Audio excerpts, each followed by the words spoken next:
This is the Prep Rally Game of the Week. I'm Chip Souza, joined by Rick Fires. We're with the Northwest Arkansas Democrat-Gazette.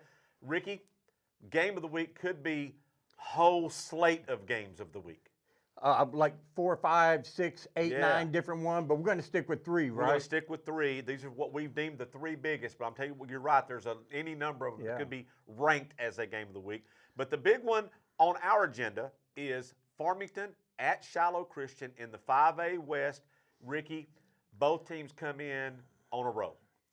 Absolutely. You know, Farmington lost their quarterback to an injury. Hope he's doing well. Hope he's rehabbing. But, man, Sam Wells is filled in at quarterback. They lost at Harris, and they've won 3 in a row. Won 3 in a row. Handily. 3 in a row. Handily. So they've adjusted like you knew they would under JR, but Shiloh, and they've moved up from 4A to 5A, and they're doing pretty well here as well. Pretty well. Now, Ricky, even in that loss to Harrison, Farmington came back in that game and was in position to maybe win. They lost by a touchdown, in position to win. But boy, since that time, you're right. Since Cameron Van Zant went out, of course, he was the like offensive newcomer of the year last year in the state. Big loss there, but next man up, Ricky. And next man up. That mentality. They took Sam Wells off of defense, put him on offense. It took him a game to kind of get his feet under him. But, boy, since then, not only has he got his feet under him, he's kind of got his arm under him, too. 2 weeks ago, Ricky, he was 11 for 11 passing in a game. Last week, he had another 200-yard game. 11, I think that's perfect. Oh, yeah, there you go. I think it's perfect. That's perfect. Yeah. Okay, So, anyway, doing a great job. Of course, Shiloh Christian, they are making the move up from the 4A1. They've played in 3 straight state championship games, Ricky, so they kind of know how to win over there. They know how to win. And have a 3-year starter back at quarterback in Eli Wisdom. That's always a big plus. So, going to be a big one at Champion Stadium. You know what? And I know I love Farmington. I love what they're doing over there, man. But you're coming to Champion Stadium. It's going to be cold. It's a beautiful cold Friday night. Hey, I'm going to have a hot dog and a chili dog in one hand, hot chocolate in the other. And chili about up to here. Yeah, right up to here, all over my face, all sloppy looking. You know what? And Farmington's got a run game with the little sophomore, too. Russell Hodge, yes. Russell Hodge. So give credit, and Sam Wells a lot of credit. But, man, Eli Wisdom and the boys over there, I'm going to have to go with Shiloh in this one. Going with Shiloh Christian, that one. That would keep Shiloh perfect in the 5A West. But, Ricky, they still got the black and gold Prairie Grove Tigers hanging out there, too. Yeah, they do. So, the old country boys. Yeah. They're lurking. And the first time up to 5A, and I think they're doing okay, too. I think they're doing just fine. I think they're doing okay. Danny, you're my boy, Danny. You're my boy. So that's Farmington at Shiloh Christian. You want to get there early. Yeah. You may have to stand on the fence. A lot of these big games, you got to get there early now. And that's what we want. Absolutely. That's what we want. The more, the funner. Is that a word? Funner? Yes. I'm making it a word. Putting it in the dictionary. If Funner you're in the is now South, a word. it's a word. It's Funner. a word. Funner's a word. So that's a big one. Now, let's go down from the 5A West to the 3A1. Ricky, this is a game that we have circled ever since we saw that Boonville was coming into the 3A1. Charleston Tigers at the Boonville Bearcats, Ricky. It just don't get a lot bigger than that. Oh, my goodness. And they're not too far apart. Spitting distance. They're spitting distance. Spitting distance. I think I said on a podcast, it's just like the scene out of Hoosiers. You're going to see taillights and headlights going back and forth. Maybe they're about 8, 9 miles apart. They got Branch right there in the middle. But at Alumni Field, right? No, it's in Boonville. Oh, it's at Boonville. At Boonville, oh, yes. At the the Bearcat. Okay.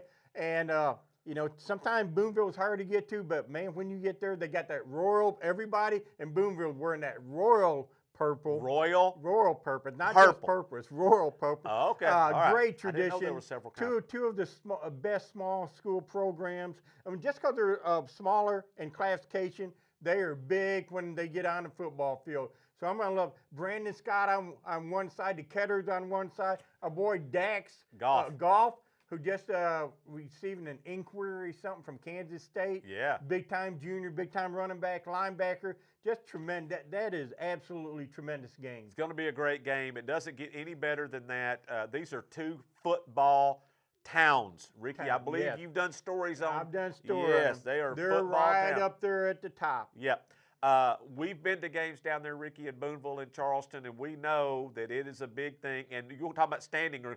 You will have to stand Friday night at that game. You know what? If you're on the home side and you're not wearing Royal purple, they kind of look at me. They kind of looked at me weird anyway. They might throw popcorn at you. Yeah, and they said, "Well, what's that guy over there not wearing purple? Who is he? Who is he? He's an enemy. He's the enemy. Get him out of here. Get him out of here."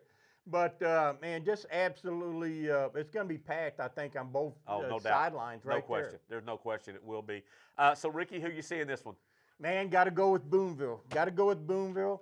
I know that I think Booneville was picked in the preseason coaches poll, and I know Charleston doesn't like that. They kind of took that personally. Yeah, they took that personally, so I wouldn't doubt it.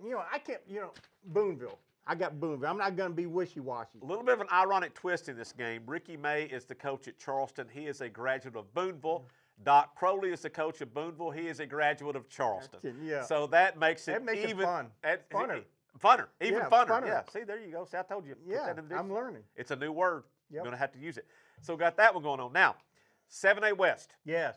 Bentonville. Back up to 7A West. Okay. Bentonville coming off a big win at home last week in overtime, 31-30 in that one over Fayetteville in overtime. Gave it to our boy Ficklin. Went around the end, scores a touchdown from the 10, and instead of going for the tie, Jody Grant said, stay on the field. Stay on the field. We're going for 2. He didn't want to give Fayetteville the ball back, Ricky. No. You can't blame him for that. No. Well, Drake Lindsay had already passed for over 400 yards in this game. Yeah, 50-something passes or so. Right. So he didn't want to do that. He said, we're going to take our chances right here. They went for 2. Carter Nye takes a snap, little play action pass to Fick, pulls it back. C.J. Brown right in the middle of the end zone. Boom, 2-point conversion. 31-30. Look right there. He just squared up. Right here. He went in the end zone, and that's you receivers right there. That's what you do. And Nye hit him right in the chest. Ball game.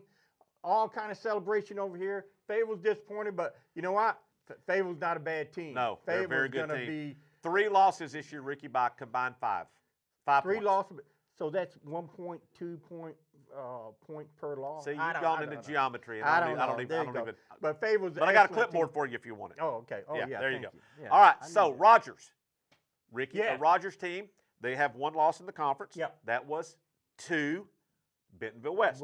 Yeah. So Rogers still very much in the thick of a conference championship. Now, a win here would set up the 1-loss triangle: West, Rogers, Bentonville. Yeah, gonna be a big game for Rogers, big game for Bentonville. How do you see this one shaping up? Man, and if you're Bentonville, you just got through with Fayetteville. Now you got to come around and face Rogers. Yes. With the talented Dane Williams and that bunch they got over there. But man, you know what? This could have been a lot more jumbled had Fayetteville won. But Bentonville said, no, we're the top. The Tigers are on the top. I think the Tigers stay at top. I got Bentonville winning this game. Going to be a big one. So to recap. Yes. Shiloh Christian over Farmington. Yes. Booneville holding serve at home. Yes. Bentonville beating Rogers. Ricky, you've just picked 3 straight home games. Yep. But last week I was 3-0 and I picked a couple on the road. A couple on the road. So it kind of balances out. It does. Here's our man. He said he was 3-0 last week, so you got to, Yeah, absolutely. See, I've already forgotten about that 0-3 about 2 or 3 weeks ago. That doesn't exist anymore. He's short-term memory. Yeah. You got to keep moving along. Let's keep go. moving along. So there you go. Great time of year. Absolutely. So this is this week's Prep Rally Games of the Week. You saw it here. We'll catch you back next week. Bundle up.